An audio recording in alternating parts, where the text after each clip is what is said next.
Alors nous sommes le jeudi 27 avril 2017, nous sommes de retour à Soul-Gaspon, j'ai quelqu'un à côté de moi, je vais lui demander de se présenter, bonjour. Bonjour, Abaouia, Sud Concert, directeur du Festival du Château. L'édition est très riche parce qu'il y a de très grandes stars, de beaux artistes et puis il y a de très belles premières parties aussi. C'est une programmation qui s'adresse à des publics vastes. On aura des artistes avec beaucoup d'épaisseur et de belles histoires comme Michel Sardou, qui est un artiste majeur de la chanson française. Christophe Maé, qui en beaucoup moins de temps a su s'imposer comme pour moi, en ce qui me concerne en tout cas, comme un des showman français majeurs.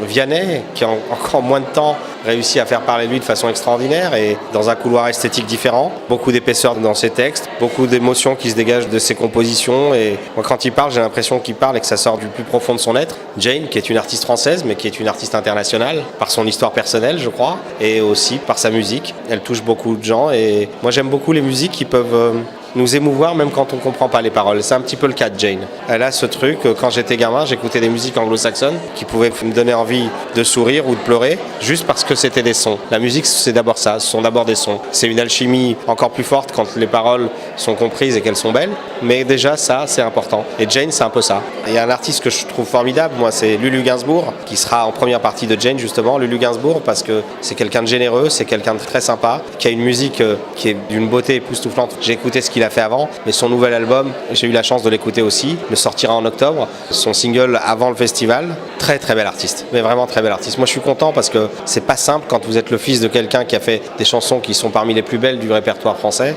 et de réussir comme ça à servir autant de belles chansons, je trouve ça formidable. Et puis ensuite on a Benjamin Sixou qui est un artiste, acteur touche à tout et en tout cas ça prouve qu'il a des choses à dire et il les dit bien. On aura Superbus qui sera devant Maé, c'est plus une vraie première partie, ça sera une belle soirée. On aura Jeanne qui sera là avant Sardou. Je la connais pas vraiment honnêtement, mais j'ai écouté ses chansons, je trouve vraiment qu'elle a une voix intéressante, qu'elle a de beaux textes. Elle me fait penser un peu à Françoise Hardy, je trouve que c'est pas mal. C'est aussi la vocation de festival que de donner la chance aux jeunes talents d'accéder à une scène dans laquelle ils peuvent se retrouver devant quelques milliers de personnes qu'ils ne rencontreraient pas juste sur leur nom. Donc ça c'est intéressant, c'est la vocation d'un festival parce qu'on a un public qui est plus disponible, un public qui a un peu plus de temps, qui vient en short, en marchant lentement en direction du festival et qu'on accueille comme ça avec des petites fleurs que sont ces premières parties, de jolis moments. Je crois qu'en été les gens sont beaucoup plus disponibles, ils ont plus envie d'écouter. La plupart des gens n'écoutent le jazz qu'en été par exemple. J'adore cette musique qui malheureusement ne rencontre plus le public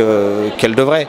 Mais ce sont des musiques pour lesquelles on est plus disponible en été. Et c'est pour ça que les premières parties ont plus de chances d'être entendues en été qu'en hiver. À moins de faire une tournée entière avec un artiste. Et encore, en hiver, les gens ont vite envie de rentrer chez eux. Ils viennent, ils écoutent, ils regardent l'heure.